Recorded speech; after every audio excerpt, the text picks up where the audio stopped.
गुरुदेव की कृपा का कोई पार नहीं भैया। गुरुदेव इस सागर का बस एक ही खेवैया। कि गुरुदेव की कृपा का कोई पार नहीं भैया। गुरुदेव सागर का है बस एक ही खेवैया। बहुत बहुत धन्यवाद मित्रों, प्यारे साथियों, मेरे प्यारे विद्यार्थियों। आइए आज हम सभी लोग अन्योक्ति विलासा क्लास 10th, जो कि बहुत ही इंपॉर्टेंट चैप्टर है, इसमें से व्याख्या भी आएगी, व्याख्या भी 100% आएगी और श्लोक दोनों चीज़ कंप्लीट करके रखना कम से कम, और क्वेश्चन भी कम से कम 8 से 10 नंबर आपको मिलने जा रहा है इस चैप्टर से। इसलिए आप सभी लोग बिल्कुल एकदम तैयार हो जाइए और बेहतर तरीके से तैयारी कीजिए मित्रों। आइए देखें, इस श्लोक में बताया जा रहा है कि नितराम नीचो अस्मित त्वं खेदं कूपः कदापि मा कृतः अत्यंत सरस हृदयो यतः परेशान गुण गृहीतासी। नितराम नीचो स्मित त्वं खेदं कूपः। नितराम मीन्स होता अत्यंत या अत्यधिक, नीचो मीन्स गहरा, अस्मित मीन्स होता है हूँ, अस्मि मीन्स होता है हूँ, अत्यंत गहरा हूँ, तुम खेदम कूपा, हे कुएं तुम कष्ट मत करो, दुख मत करो कि मैं बहुत ही गहरा हूँ, इस बात का तुम कष्ट मत करो। कदापि मां कृथा, कतई कष्ट मत करो हे कुएं। हे कुएं तुम इस बात का कतई मत कष्ट करो या दुख करो कि नितराम नीचों से मैं बहुत ही गहरा हूँ। एक बार पुनः समझो, हे कुएं तुम खेदम कूपा, हे कुएं कतई कष्ट मत करो कि मैं बहुत ही गहरा हूँ, बहुत ही नीचा हूँ, इस बात का कष्ट कतई मत करो। क्योंकि अत्यंत सरस हृदयों, क्योंकि आपका जो हृदय है बहुत ही शीतलता प्रदान करने वाला है। यदा परेशान गुण गृहीता से, केवल इतना ही नहीं, परेशान मीन्स होता है दूसरों के गुणों को ग्रहण करने वाला भी है। केवल इतना ही नहीं, दूसरों के गुणों को ग्रहण करने वाला भी है। आइए मित्रों अगले श्लोक की तरफ चलते हैं सीधे। किनीर क्षीर विवेके हंसालस्यं त्वमेव तनुसेचेत् विश्वस्मिन् धुन्नायः कुलव्रतं पालिष्यति कः, कुलव्रतं पालिष्यति कः। हे हंस, हंस एक हंस के बारे में बताया जा रहा है कि नीर क्षीर दूध और पानी को विवेकी में से अलग अलग करने में हंसालस्य, हंस हे हंस आलस्य मत करो। त्वमेव तनुसे चेत, यदि विश्व अस्मिन् धुन्नाय कुलव्रतम पालिष्य कहा, इस संसार में अब दूसरा कोई नहीं है। कुलव्रतम पालिष्य कहा, कुल की मर्यादा को पालन करने के लिए आपके सिवा कोई दूसरा नहीं है। इसलिए हे हंस, दूध और पानी को यदि आप अलग कर सकते हो तो हंसालस्यम, हे हंस आलस्य मत करो। कहने का मतलब ये निकल रहा है, अन्योक्ति ये है मित्रों कि भगवान यदि आपको गुण दिया है कुछ कार्य करने के लिए, अगर परमात्मा ने कुछ ज्ञान दिया है, गुण दिया है, यदि आप उस कार्य को कर सकते हो तो उसको आप कर डालिए, क्योंकि आपके सिवा दूसरा कोई करने वाला नहीं है। आइए सीधे अगले श्लोक की तरफ चलते हैं। अगले श्लोक में बताया जा रहा है, श्लोक नंबर 3, कि कोकिल यापै दिवसान ताव विरसान करील बिट पेशु यावन दलिमाला कोपि रसाला समूल सती कोकिलयापै दिवसान तावत बिरसान करील बिट पिट पेशु। बहुत ही मार्मिक भाव उत्पन्न हो रहा है बच्चों। आइए हम सभी लोग समझते हैं। जैसा कि बताया जा रहा है, कोयल कह रही है, कोयल के बारे में बताया जा रहा है। कोकिल यापय, हे कोयल, यापय मीन्स बिता लो, दिवसान मीन्स होता है दिन के। हे कोयल, दिन के समय को जैसे तैसे करके बिता लो। बिरसान मीन्स होता है नीरस। करीर बिट पेशु, हे कोयल, अपने दिन के समय को जैसे तैसे करील बिट पेशु, किसी कटीले वृक्ष पर, कटीले और नीरस वृक्ष पर बैठ करके जैसे तैसे अपने समय को व्यतीत कर लो। क्योंकि यावन्य दलमाला कोपिरसाला समोल्लसति समोल्लसति। क्योंकि यवन्य दलमाला, क्योंकि जब तक पेड़ में, आम के पेड़ में, रसाला में, शाम के वृक्ष में फल फूल या बौर नहीं आ रहे हैं, तब तक ही कोयल किसी कटीले वृक्ष पर बैठ करके दिन के समय को बिता लो या दिन के समय को काट लो। ऐसा जो है एक कोयल के बारे में बताया जा रहा है। क्योंकि कहा गया है कि अब तो दादुर बोली हैं, हम ये पूछी हैं कौन। क्योंकि जब आषाढ़ का मौसम आ जाता है तो कोयलें कहती हैं कि अब आषाढ़ का मौसम आ गया, अभी हमें पूछने वाला कोई नहीं है। क्योंकि देखिए मित्रों, जीवन में व्यक्ति का जब बुरा समय आ जाता है तो जैसे तैसे करके काट लेना चाहिए। क्योंकि अगर आप दूसरे से कहोगे तो लोग कहते सुनिए ठिलई हैं लोग सब बाँटी न लई हैं कोई, इसकी अन्योक्ति है। जीवन में अगर आपको कोई मुसीबत कष्ट परेशानी आई तो जैसे तैसे करके काट लेना चाहिए। क्योंकि लोग अगर इसे सुनेंगे तो केवल अठलाने के सिवा कोई बोल नहीं सकते हैं। इसलिए अपने समय को जैसे तैसे करके बिता लेना चाहिए। अब आइए अगले श्लोक में चलते हैं। अगले श्लोक में बताया जा रहा है, रे रे चातक सावधान मनसा मित्रम क्षणं श्रूयताम् अम्भोदा बहो वसन्ति गगने लेकिन सर्वे अपि नैतादृशः। कि अम्भोदा बहो वसन्ति गगने लेकिन सर्वे अपि नैतादृशः।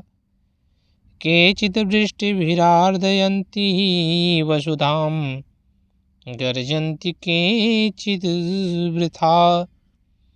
यं यं पश्यसि तस्य तस्य पुरतो मा ब्रूहि दीनं वचः। यं यं पश्यसि तस्य तस्य पुरतो मा ब्रूहि दीनं वचः। आइए मित्रों देखते हैं। रे रे चातक, हे चातक पक्षी, सावधान मनसा मित्रम। एक चातक पक्षी कहती है सावधान मनसा मित्रम, सावधान मन से कहता है कि क्षणम श्रूयताम, कहती है एक चातक पक्षी सावधान होकर मित्र से कहती है कि क्षणम श्रूयताम, एक क्षण मेरी बात को श्रवण कर लीजिए। एक चातक पक्षी सावधान होकर के मित्र से कहती है कि मेरी बात को श्रवण कर लीजिए। केवल एक क्षण। क्या कहता है कि अम्भोधा बहो वसन्ति गगने, अम्भोधा बहो वसन्ति गगने सर्वे अपि नैतादृशा। अम्भोधा में होता है बादल। बादल तो बहुत से हैं।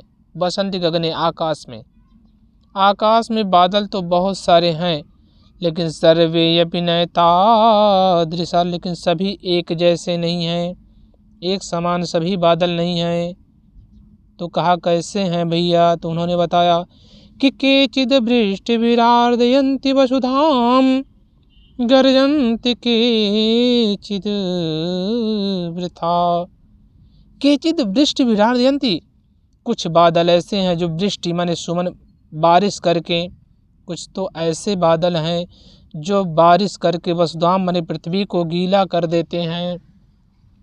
लेकिन कुछ बादल ऐसे हैं भैया जो गर्जन के चिद वृथा, जो बेकार के गर्जन करते रहते हैं, बेकार के गरजते हैं और चले जाते हैं। कुछ बादल ऐसे होते हैं जो बारिश करके पृथ्वी को एकदम गीला कर देते हैं। इसलिए कहा गया जो ज़्यादा गरजते हैं वो बरसते नहीं हैं।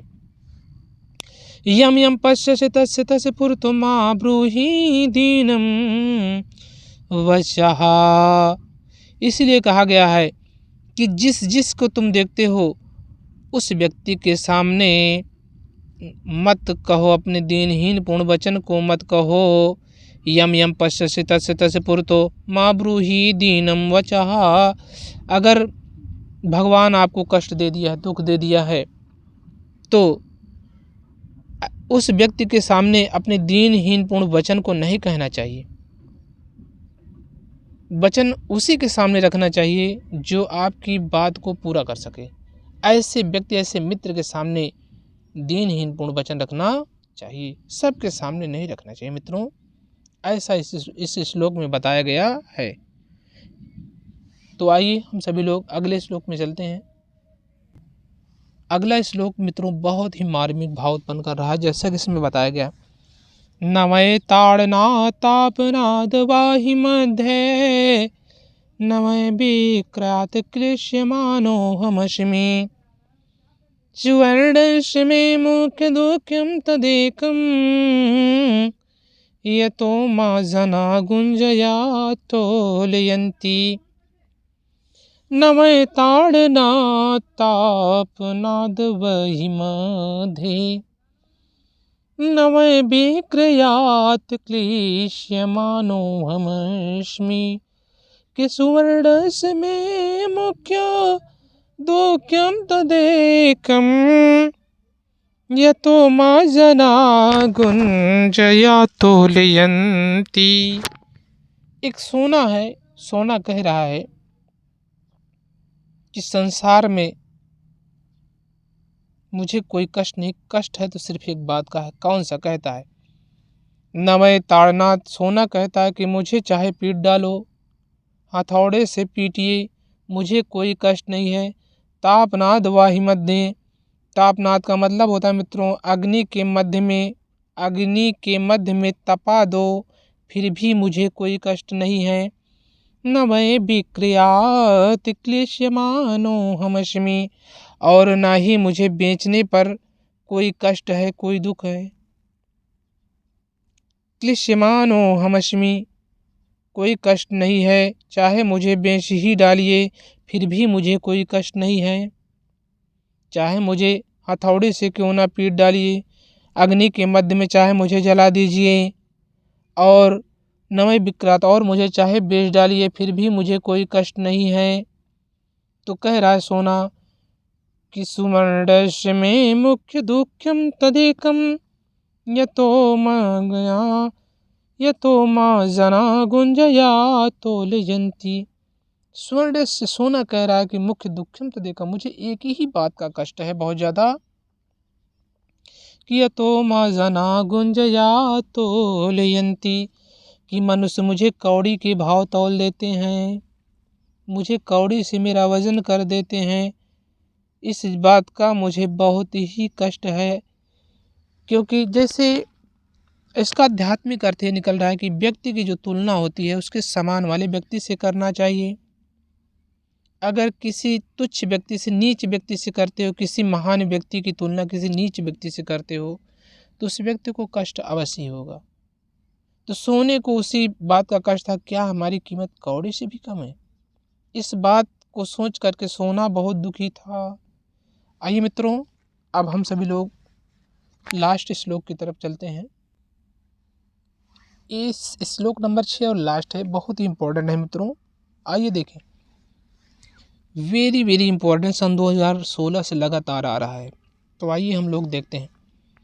रात्रि गमिष्यति भविष्यति सुप्रभातम, भास्वानुदेश्यति हसिष्यति हसिष्यति पंकजालिः इत्यं विचिन्तयति कोशगते दिरेफे हा हन्त हन्त नलिनी गजउज्जहारा। देखिए, एक भंवरा था, थोड़ा आध्यात्मिक अर्थ समझते हैं तभी समझ में आएगा। एक भ्रमरा था, संध्या का समय हो गया था मित्रों, और वो भ्रमरा एक कमल का फूल खिला हुआ था, उस पर जाकर बैठ जाता है।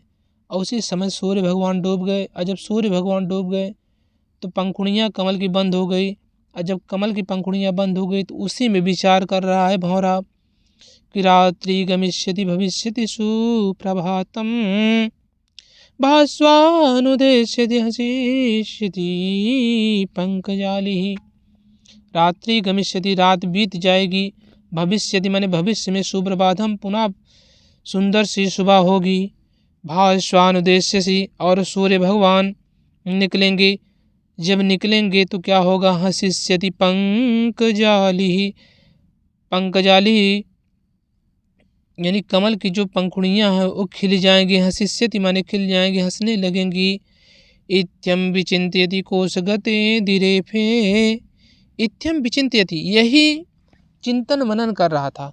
कोश के अंदर दिरेफे में सोता है भंवरा, जो भ्रमरा था यही उस कमल के अंदर बंद होकर के यही चिंतन मनन कर रहा था कि रात्रि व्यतीत होगी, सुंदर सी सुबह होगी भविष्य में, और सूर्य भगवान निकलेंगे तो पंकज यानी कमल की जो पंखुड़ियाँ हैं वो खिल जाएंगी। यही विचार कर ही रहा था कि उसी समय हा हंत हंत नलिनी गजउज्जहारा, उसी समय एक हाथी आती है, और हाथी जो है उस कमल के फूल को उछाल करके, तोड़ करके, मड़ोड़ करके एकदम नष्ट कर देती है।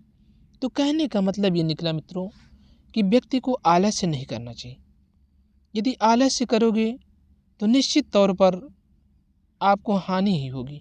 अगर वही दिरेफे जो भ्रमरा था, अगर जब सूर्य भगवान डूबे तो क्या पंखुड़ियाँ ऐसे नहीं बंद हो जाती, धीरे धीरे बंद हो रही थी। अगर वही भ्रमरा प्रयास करता तो बिल्कुल पंखों को फड़फड़ाता तो निकल जाता, लेकिन उसमें तो आलस से आगे, चलो ठीक है कोई बात नहीं है, कल तो जो है सूर्य भगवान पुनः निकलेंगे और पंकज फिर खिलेगा तो हम लोग निकल जाएंगे आराम से। इस आलस के कारण उसके जीवन चले गए। तो आलस्य करना जीवन बहुत ही हानिकारक होता है। बहुत बहुत धन्यवाद मित्रों। अगर वीडियो बेहतर लगा हो तो लाइक, कमेंट, शेयर, कमेंट में ज़रूर बताएं, अपनी राय ज़रूर दें। यदि आपको अच्छा लगा हो तो कमेंट में ज़रूर अपना कमेंट दें। बहुत बहुत धन्यवाद मित्रों।